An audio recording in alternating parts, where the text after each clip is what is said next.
So for the last few years, I've worked for John, and he's helped sort of incubate this project in ARM. So I'm very grateful to him, but also he is my boss. So if we're doing a good job, go and have a chat later in the bar. Okay, so I wanted to talk about the mission. So I'm going to talk fairly high level here, and later we're going to dive into some details. But yeah, I want to start with, we're assuming we have the technology. We've reached a really interesting inflection point where process technology, the performance you can get into, microcontroller hardware, power consumption, cloud services, all these things, they're all coming together. We're sort of in this position where I'm taking this point where we have the technology. It'll obviously advance, but we're in a very interesting state now. And this is the opportunity we're seeing. So obviously ARM and partnership almost helped define this mobile industry which connected everyone in the world. So that was unforeseen. But the next opportunity is actually pushing that intelligence into all the sort of things that are around us. But yeah, not to dwell on this.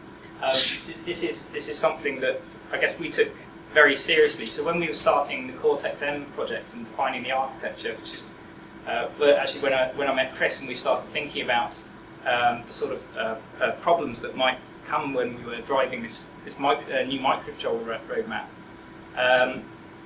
I want to show you some of the things that were actually the first things we wrote down about our ideas. So this is I've got a few slides from our first ever internal presentation from mbed, which I'm sort of quite proud of, because I think if you have a good strategy, you have tactics change all the time, but if you have a good strategy, then that's a really good basis to drive the technology. So this is one of the first slides I ever wrote on this concept.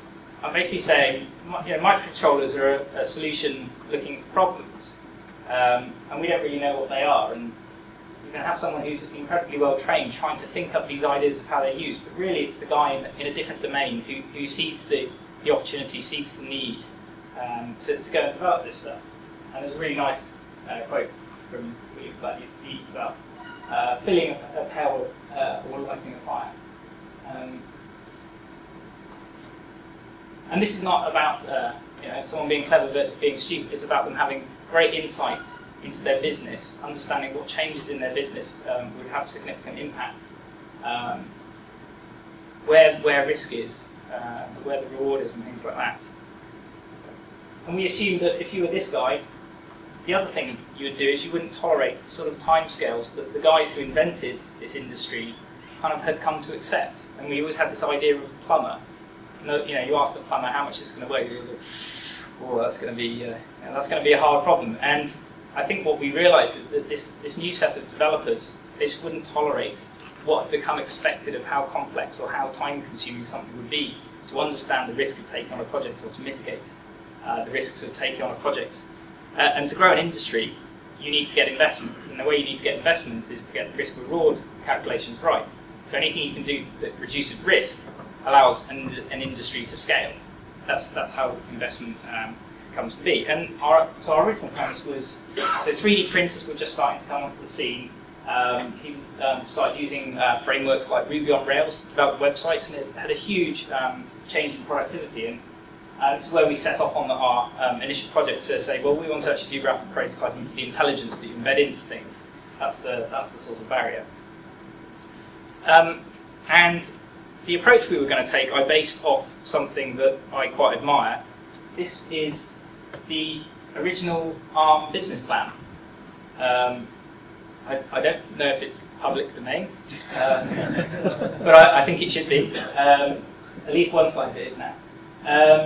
But this was the opportunity that ARM were looking at when they first set out this business plan. So obviously this was before I joined ARM. But the main observation was we can take a technology that is going to push something forward. It's going to push performance forwards. But we're not going to go on that path that everyone's going on. We're actually going to make a slightly different trade-off. And we're going to drive the price down and still gain some performance, but not all of it, and open up effectively what is a disruptive market. So I thought this was quite good. So this was my original business plan slide, which is basically saying, well, we've got all these 8-bit micros, we're designing Cortex-M, we can see that we can get the price point, it might be 5 years away, it might be 10 years away, but we can get the price point to be the same. This technology is way more advanced. What's the opportunity? Well, one opportunity is you can do loads more stuff, but the other is you can actually reduce the design challenge of making these things through things like abstraction. And that's the path we set up on. How can we use all this performance and power and all these sort of things, not just to do more, but actually to make development and integration of this technology more simple. I think the wording on there wasn't very good at the time, but I can't change it now. So, as I said, I met Chris and we sort of worked on this vision. And in the end of 2009, we launched something to do about prototyping. And we were ahead of our time. We were building internet-connected fish. So that was a fish that twittered, spoke Twitter. But interestingly, we set ourselves a challenge of building it the day before the show, which was always our philosophy. If you can build it, you have to build the demos the day before the show, otherwise your technology isn't good enough, because this is about prototyping.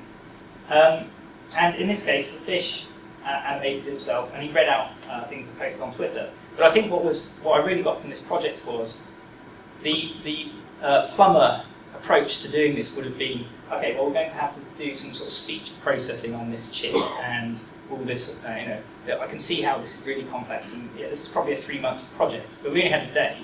So actually we fetched some stuff from Twitter, we then posted it to some other web service that converted that to audio. We posted it to some other web service that took out the syllables based on some scripts that Dan found, and pulled this all back down, and one of them drove the motors and one of them drove the audio. So by patching together all this stuff, some of it was in the cloud and some of it was mechanical and some of this thing, we actually pulled off this thing in a day. If we had 3 months, we wouldn't have built it like this, it would have been way more complicated. I think this was something that I found very useful. But anyway, the point was, we launched something.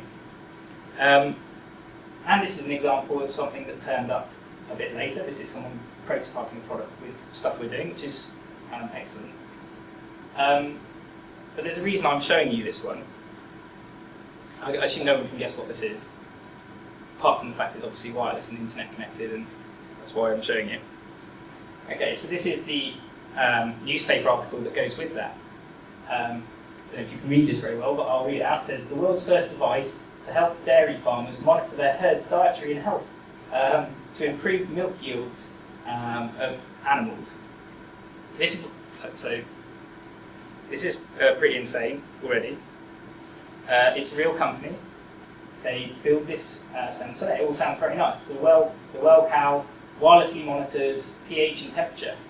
Seems, very nice. It's even got an iPhone app that you can actually monitor Daisy. All seems quite normal so far. This is how to put it in the cow.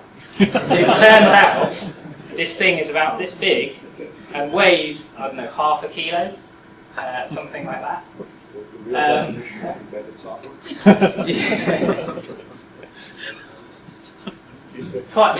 This is it's quite an interesting thing when we discovered this, and I think it kind of closed the loop on we didn't realise quite how close we were going to be with our pig feeding, but I think that exactly wrong end. But it summed up exactly what I think we were thinking about, which is you're doing what, and the other equivalent things that people seem to come from this perspective is they say, well, why didn't I think of that? It's so obvious in hindsight. Or the other classic one that I like the most is I had that idea 2 years ago, and of course by telling my friends in the pub, that turned into a company that worked out the supply chain and the business model and how to get this thing to market. So well done for coming up with the idea, but you didn't actually go and do anything about it. So I think this is the fundamental track that we've been on, and it was just quite interesting to see something quite so unexpected come back round. Okay, but that's enough looking backwards. the point I wanted to make was that this is sort of where a lot of our thinking has come from. So when you see what we've been doing, it's this sort of thinking that's driven a lot of where we've been going. But we don't have to invent this. So if you look at the web market and you think about what that looked like 15 years ago, or even the smartphone market and how that's come to exist, they're industries that didn't really exist 5-10 years ago. And you can actually go back and analyse what happened quite easily. So with web, there was lots of people, obviously it started off people writing web servers in C, and the web server was kind of part of the application, and that's how it started. And then things like Apache or other web servers came along, and suddenly that connectivity to a client is not part of the problem anymore.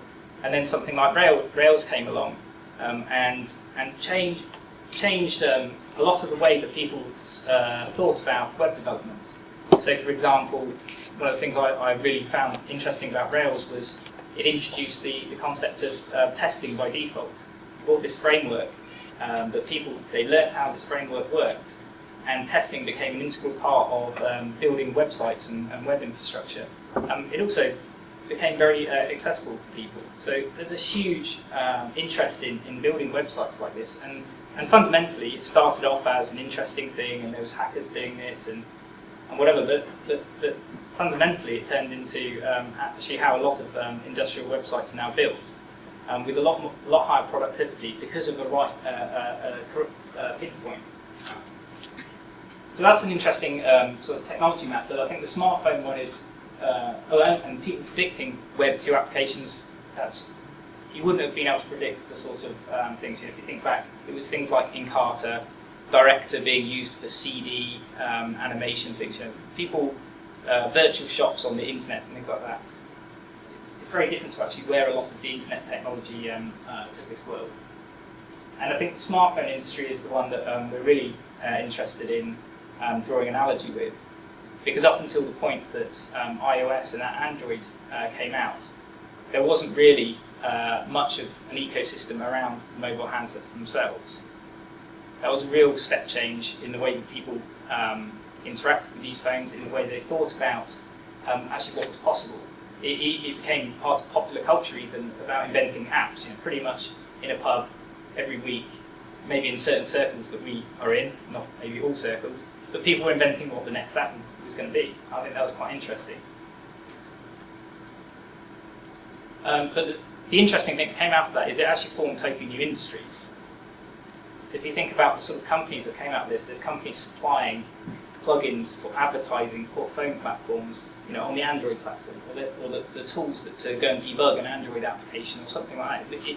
It changed and it erupted a whole new industry based on certain platforms. I think we can learn a lot from that. So fundamentally, these are about platforms providing the right tools, technology, and ecosystems to enable a load of technology to coalesce in an area, and a load of people to build on that technology, to come to rely on it, to understand how they fit into it, and actually to drive those platforms as well in directions they want.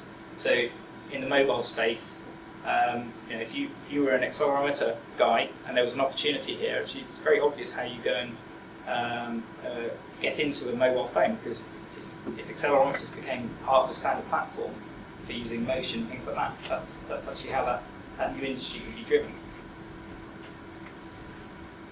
So I think what we're assuming is almost inevitable, is that we're going to enter another era of embedded development. A lot of us in this room might be in box one, or at least started in box one. And I didn't choose these pictures, by the way. Dominic, our marketing guy, chose these pictures. So I don't know, is that a self-portrait? Yeah. So I think we've started to think that this is an inevitability, and this is, of course, doesn't mean that it's going to change the way everything is done, but it's going to introduce a new way that things are done. And it's not just it's not just an obvious step, but I think in some ways it's an essential step. So as John identified, there's these huge opportunities. There's going to be loads of industries that could take advantage of this technology, and they're not going to operate in the same way. So we see mbed as very much living in that third box about what does embedded platforms mean, and what will it change, and what can we learn from platforms that have gone before. And we can already start to see some of this in action. So here are some early platforms, and again, it's come very much from a sort of maker community, hackers and things like this. But it's already showing there's a demand for this type of technology. So a lot of, in some sense, things like the Arduino platform have been a huge success in popularising the understanding of microcontrollers. So a lot of people even it is synonymous with a microcontroller, and that's really amazing because that means so many people are now exposed to the concept of what a microcontroller is and what embedded intelligence could mean. And I think if you start to comprehend something, then you do start to think how to apply it, and then the next step is actually trying to apply it and looking at the ways to do that. And obviously things like the Beagle Board project from TI, Raspberry Pi more based on Linux, and Raspberry Pi based on education. But again, incredibly successful, and people jumping on it because of this sort of platform approach. And perhaps the more interesting thing is this goes outside of the areas that perhaps they were originally defined for, because although they're not ideal for a new market, a professional developer or something like that, they're the best option, and that shows you that there's a demand for something. If this is getting used in ways that it wasn't intended, that's a huge insight into the demand that's latent in a market, and it actually ends up being the potential for something quite disruptive. So we can already see these sort of weak signals that this is looks like it's going to be an inevitability. But there's also other things like early companies. So I think Fitbit is something that people are very aware of, and this is common among a lot of people now. They understand this technology. It gives them insight into what's possible. Something like the Night Fuel Band. If you actually think back to when they generated it, this was for monitoring, your run or something like that.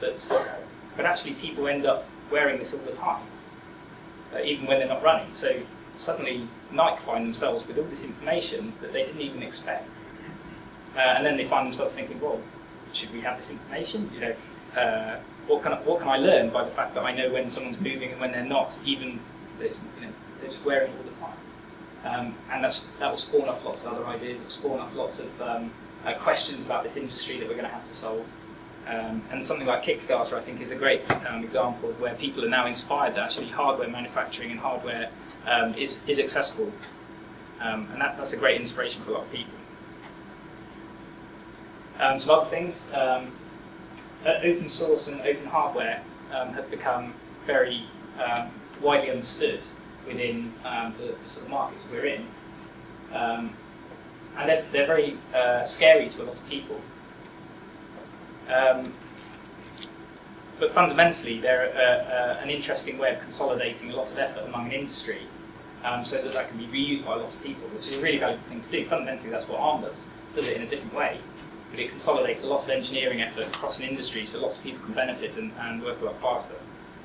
And this quote here, I think, is fundamentally one of those. I've seen it quoted a few times now. But if you actually think what this means, it's not just saying that there's going to be new companies. If you start to model in your head what these companies look like, that changes the way that they're going to interact with the industry that is sort of inventing these technologies. So if you imagine yourself and you're setting up a company to do some IoT device, you haven't got any legacy, potentially. How's that going to impact how you work?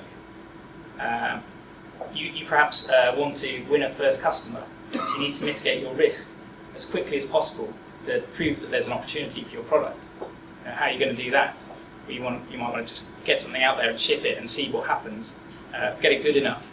Understand that you get into the market, or even the other one in such a growth market. This is a massively expanding market. Someone who is there first, even if it's with a ropey product, actually might have the opportunity to turn that into a really great company by getting there and understanding the market. Because by building a product, that's actually when you start to understand your customers. It's not about the technology, it's understanding your customers, how do you get to market, what's the problem, what are the issues, all these sort of things. So it's really interesting insight that comes from when you put yourself into the mindset of perhaps companies that don't exist yet and how they're going to want to operate. And so how many people have read this book out of interest? So New Hugo has. That's a surprisingly few. Okay, so Innovator's Dilemma, what did it say? Well, in some sense, you have to read the book really, otherwise I'm going to paraphrase it really badly. But in most cases, you're going to end up trying to destroy your own business or someone else is going to do it, because things generally have to disrupt. Because newer technologies come along that are good enough. So classic thing is someone's pushing up into the right in terms of performance. Someone like ARM comes along and does something a lot cheaper, a lot easier to integrate into other things, and that's a very disruptive technology. And I think for us internally, doing something like Cortex-M was actually quite a hard thing to do. So we were doing various processors, moving our roadmap forward, getting more and more advanced application processors. And internally, in a bit of a skunk works, there's two guys that effectively started the Cortex-M project, and the architecture. One of them actually works in the mbed team now. But that was quite a scary thing for the company, because we're putting out something which is effectively disrupting ourselves. The reality is, that was a great thing to do, because it's opened up a huge new market for us that perhaps we wouldn't have otherwise been in. And interestingly, we did this to ourselves again. So Cortex-M3 was the first Cortex microcontroller we brought out based on the Cortex-M architecture. And we did M4. Actually, we also started doing some FPGA work just to understand what it would be like to run a Cortex-M architecture on FPGA. We did that as a different project, and people started wanting to put that into silicon. And we're like, well, that's not what it's for. Why would you want something like that? The Cortex-M3, we've got that. It's brilliant. And again, that was a very hard thing for the company to do, to disrupt itself with Cortex-M0. But having done it, it was really interesting. So yes, you disrupted some of the market that didn't actually want Cortex-M3. They wanted something really tiny like Cortex-M. But suddenly you opened it to a huge new market. So we're seeing huge amounts of interest in people who build sensors, or classically analog chips that just want something to replace a state machine in the corner of their chip, put more intelligence into the sensor. And by doing something like Cortex-M0, that actually opened up that market for us, and opened up the market for them as well. So now they can build sensors which have the microcontroller built in, a single chip solution, or a single package solution that perhaps wouldn't otherwise have been possible. So it's very hard to do it, but often when you do it, it's not nearly as bad as you thought it was going to be, and actually it opens up a whole load of opportunities. So I think that hopefully that sets the scene for why we think there's a disruptive opportunity in platforms, and it won't solve every problem, and it certainly won't replace a lot of the way things are done now. But we think it's an essential step to actually open this up to a huge new market. So that's fundamentally the sort of area we're on. The second thing I wanted to mention is we've been. So I'm starting to lay out, I think, what our long-term vision is going to be. But I also wanted to go back to the fact that we've been doing this for quite a long time in different guises. But the interesting thing for me is, over that time, we've effectively been planting all these little seeds. I don't think we knew it necessarily at the time. We were talking to lots of people. We were trying to understand their markets. We're changing our tactics all the time just to try and understand how this might evolve. And what we've started to see, and I think it was really at the start of this year, was things starting to come back. So it took a couple of years, but suddenly people we had talked to a couple of years ago were saying, "Oh yeah, we're doing this thing," are starting to come back to us and talk about this. And it's like, "Oh, you know what you were talking about 2 years ago? This makes sense now. This fits what we're thinking about." And we've actually done this quite a lot, and this gives me a lot of confidence. Not only that what the path we're on is the right one, because people are coming back to us, but actually also the fact that we're in a really good position to be able to do this. It's all very good to come up with an idea, but actually we've been working on this for quite a few years, planting all these seeds that are starting to sprout, and that's something that has put us in a very unique position. So for me, that's very interesting. And the thing that fundamentally changed at the start of this year was we had been down here. Fundamentally, if you look back to what our original I guess philosophy was, we were looking at prototyping. We were looking at how does someone who's been used to 8-bit processors switch to these 32-bit processors. That's what we were thinking about. So we want to get the tools out of the way. We just want people to see what's possible. They'll see the value, and then they'll invest the time to develop. So we're very focused on effectively tools. And I guess over the last sort of 6 to 12 months, what we found is actually the people that we'd been ignoring, to be honest, because we didn't really know what to say to them, were coming to us more and more, trying to work with us. And it was people like mobile operators. They knew this market was going to be big, and they were trying to understand how do they engage with this market. It's a very hard thing to do, so they were coming and talking to us, and they were even asking us for things. We were saying, well, we don't do that, and suddenly you start to realise, well, perhaps we should be. Perhaps that's actually what that's what we are doing, because they're asking us for it. Can they use it in this way? Can they do that? You realise actually what you've unlocked potentially. The same with cloud service providers. So I've put Xively up as an example. Got a couple of guys here from Xively. I think they realised that for their business to be successful, so they're a cloud service business providing, they can describe exactly how they would. I'm not their marketing guy, but sync for all this data coming from sensors. But they realised to be successful, they actually had to be getting the data coming from these sensors. And how are you going to do that? That your company relies on that to be successful. And then, so that's where we engaged with them and showed how we could potentially unlock it for them. And then we've been talking to contract manufacturers, partly because Chris is totally into how you actually manufacture things and help other people manufacturing stuff. So talking to these guys and realising actually the sorts of problems that people have, and how a platform can potentially improve the production process, not just the invention process, but actually how you then go and take that to market.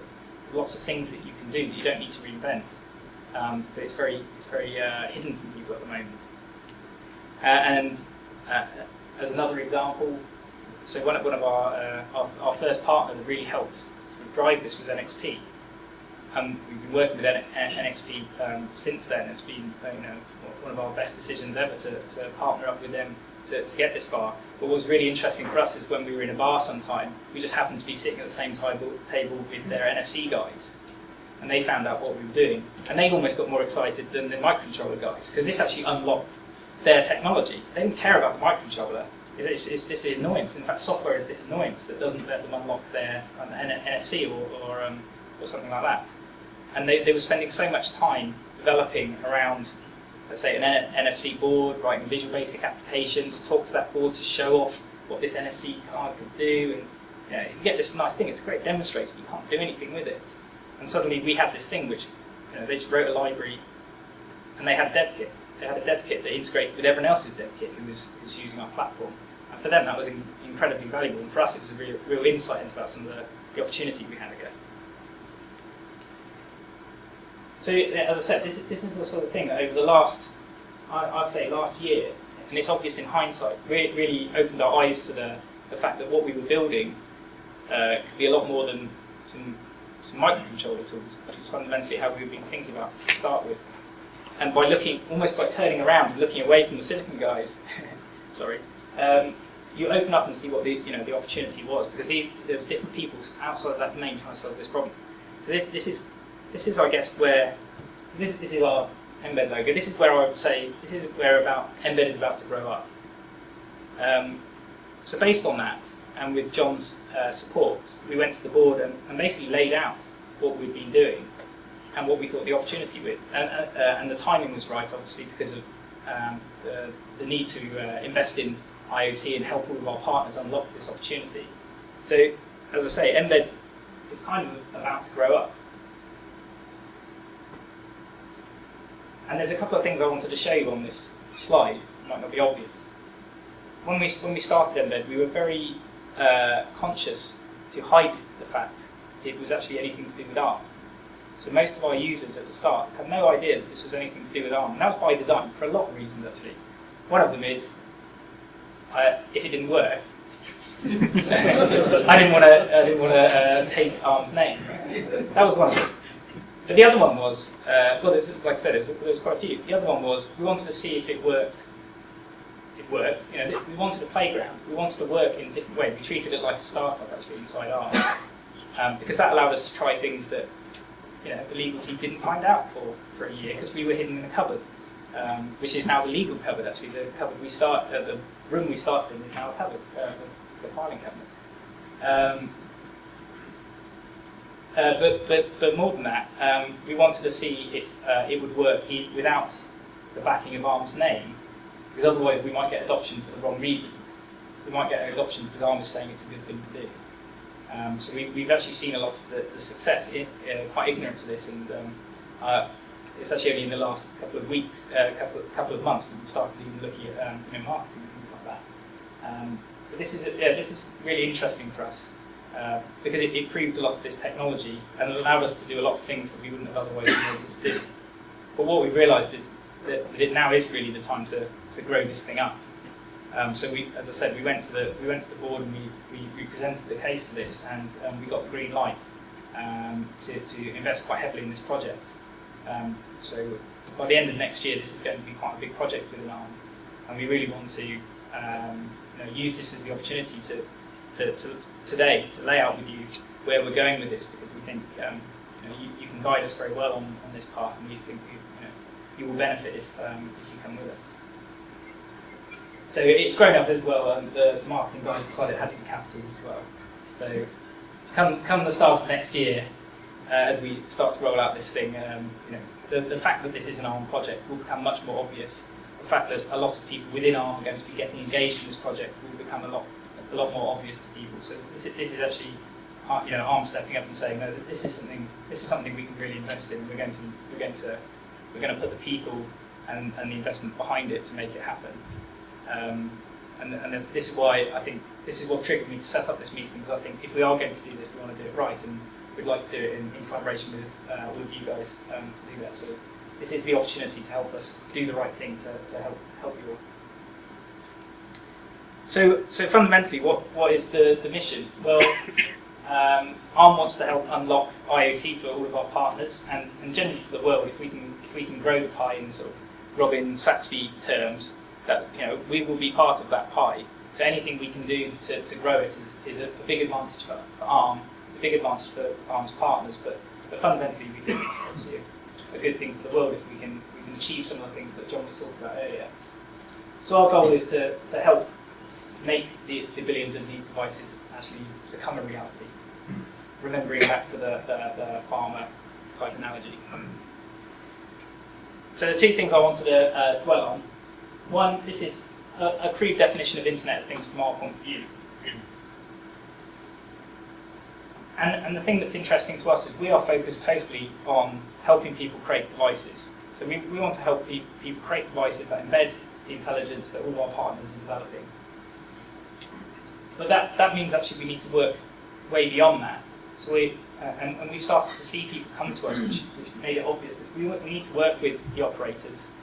We need to work with the people who provide the communication mechanisms to the internet. And in fact, we even need to work with the cloud services providers themselves to allow that technology to be put into the end devices to make those connections. And this is something that hasn't been on our radar up until about, let's say, 6 to 9 months ago. This is something where we're actually changing fundamentally the way we run the mbed project, the people we're hiring into the project, and the sort of the structure of the project in general to be able to scale to achieve this. So it's a pretty exciting time. And as I said, we're very focused on the things, and if you look in the things, well, what are these things? Well, it is the microcontrollers. It's where we start, but it's also talking to the sensor companies, understanding how to get their technology into this so that people building a cloud service can get access. It is the cloud service guys and it is the wireless communication. So later, I mean, the reason we dedicated a section to wireless is because this is actually a really complicated area that is conceptually incredibly simple. So, you know, fundamentally wireless, once you give people access to the implementations and the mechanisms that are available, it's actually quite a simple thing to understand. It's still littered with problems, but fundamentally it's quite simple.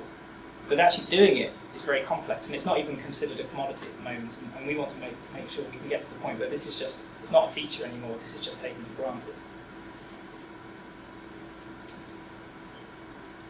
So I tried to summarise in one slide, I guess, where we're really going here. So we want to build a platform for Cortex-M, and a platform in the broadest sense of, you know, if you think back to the things I was talking about. Our main goal is to enable our partners and then developers to create devices on a massive scale, because that's what we need to unlock. We're going to base it on the open source philosophy, but from a commercially friendly point of view. And we'll talk about various reasons why we think this is a really interesting approach to take, and why some people won't accept it now, but we think in the long term this is the right thing to do. And we want to open it up to a vast new audience of professional developers. So if you think about the app ecosystem now and Web 2 sort of sites, those industries didn't exist, and the developers in those industries didn't have those industries to go and work in however many years ago. So we're taking the assumption that this is actually going to be whole new industries with whole new sets of skills coming in. There'll be professional developers, but they'll be totally using different sets of skills that perhaps have been seen before in the way that you pull these technologies together. And once you start thinking like that, you don't worry so much about perhaps what the industry looks like now, but how it might get to where we're thinking this would be in 10 years' time. And the second thing we really want to do is, as an industry, we want to consolidate the building blocks to build these devices. So in the embedded space, a lot of what I think people in other respects, and Dan is a good, for my web team, is a really good example. He's not an embedded developer, and he's often saying, why is this a feature? Why is this even difficult? I think that's what we need to learn from other industries, that a lot of this technology is inevitably going to get commoditized. And actually we want to drive that commoditization of this technology to make it available to lots of people. Because actually the value of doing that to the industry is worth way more than trying to capture the value of those building blocks. Not for everyone, not for all aspects of the industry, but for the segment that we care about, we think driving that and getting the industry to consolidate this efforts will pay off many times over. So the sort of things we're caring about are microcontrollers, the radios, the sensors, and the software stacks. In terms of wireless connectivity, there's obviously a huge array of wireless connectivity options. But to start with, we're betting on 5, if you include wired communication like Ethernet. But fundamentally, we're looking at Bluetooth, and particularly Bluetooth Smart. We think that's going to be a massive area that people understand it's going to be big. I don't think they quite understand how big it's going to be. We might be wrong, but I suspect this is going to be a massive market.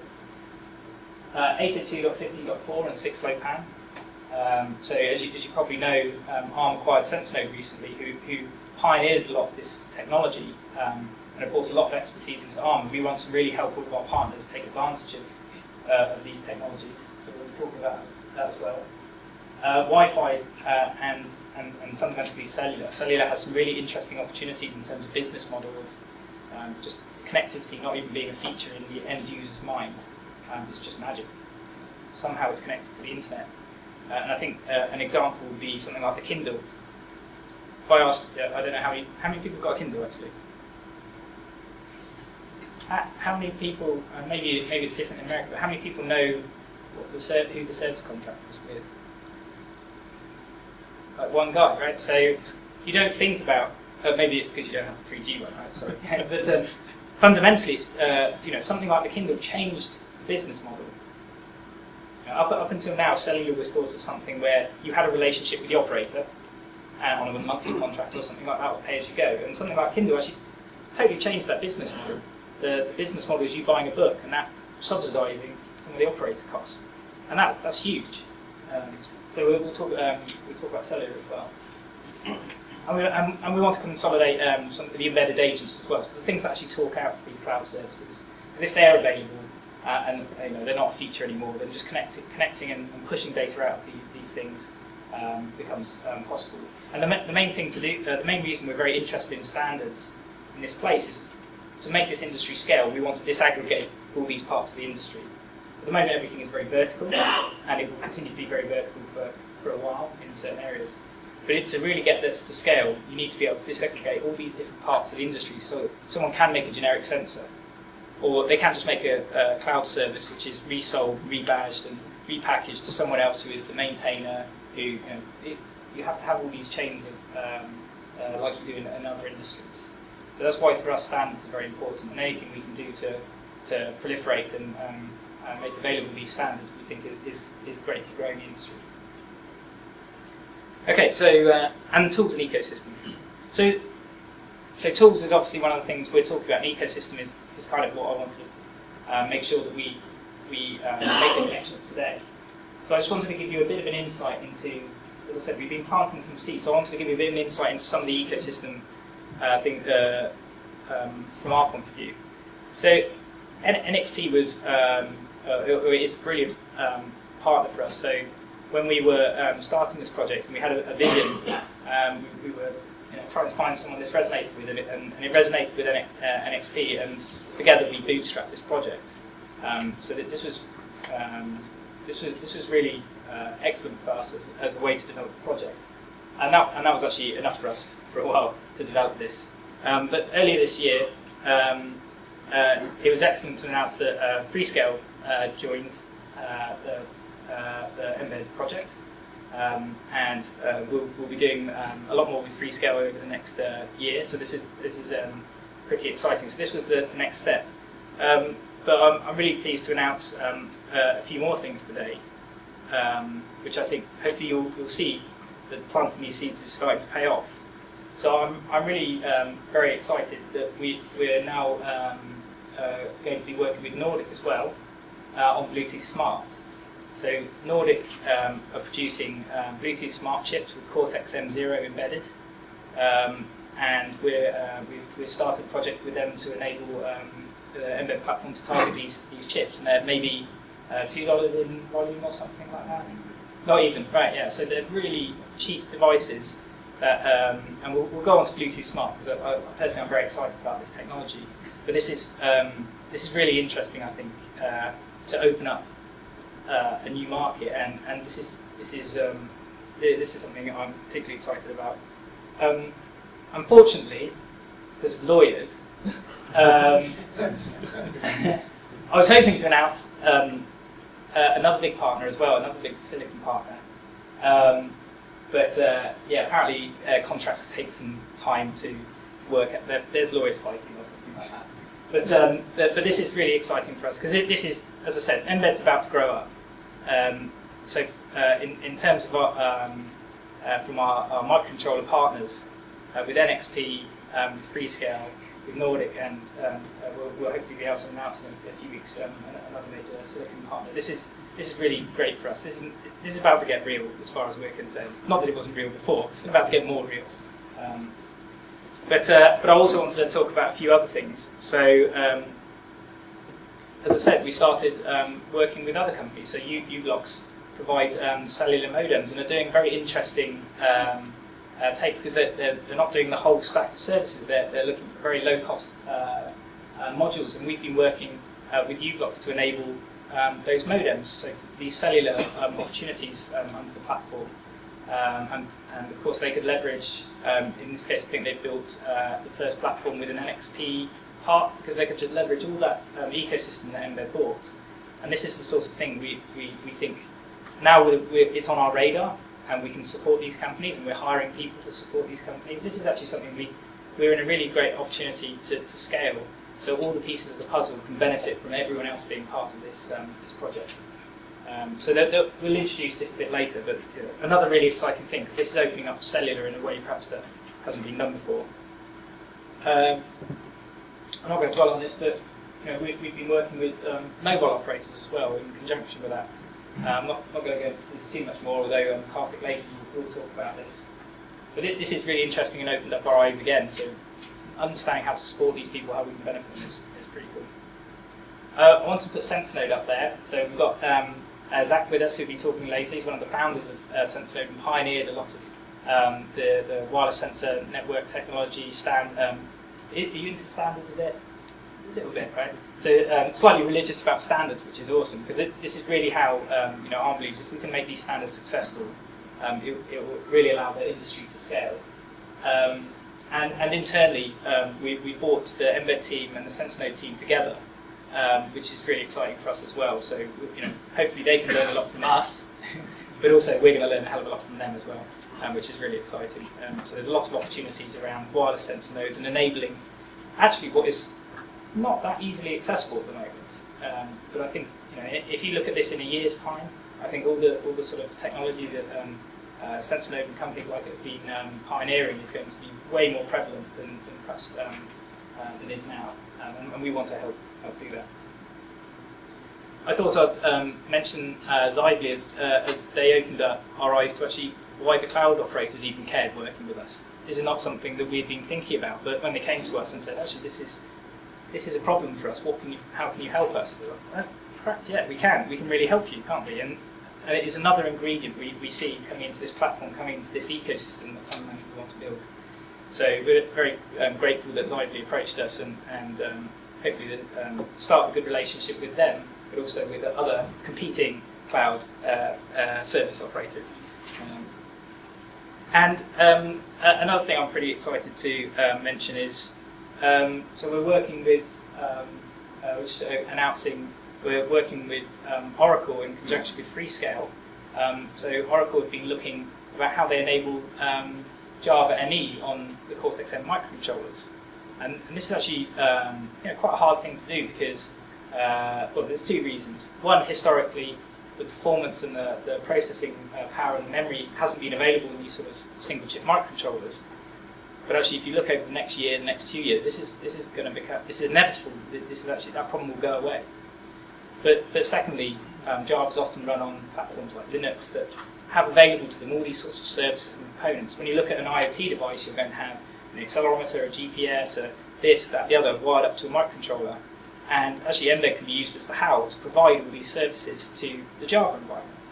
And that means the guy right at the end who's perhaps adding the identity or the behavior to a device might be using Java, but he's leveraging all this investment that we've put into this platform to unlock these bits of technology. And that's really exciting to understand how that's going to play out.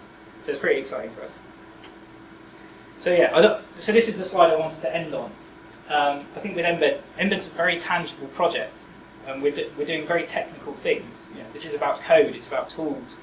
But at the same time, this is about trying to understand this ecosystem that there's an opportunity to build. And we want to understand how we can help these different industries and how we can bring them together so not everyone has to talk to everyone.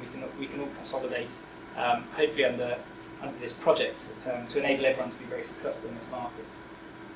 So that's what I hope that was interesting for now. And there's one other thing I want to do before we break. It'll be about 15 minutes, or less if I can be quicker. This hopefully. Does anyone have any questions at this point? I know we're quite early in the day, but is anyone bold enough to want to ask a question? Yeah. Are we going to get this presentation?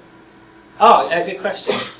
So you won't get it at the end of today, but our plan is to, after we've understood what the questions were from people, spend a week or two putting together some information, understanding if there's anything that we shouldn't share or whatever, and then make something available, definitely. So and that'll be all the presentations throughout the day.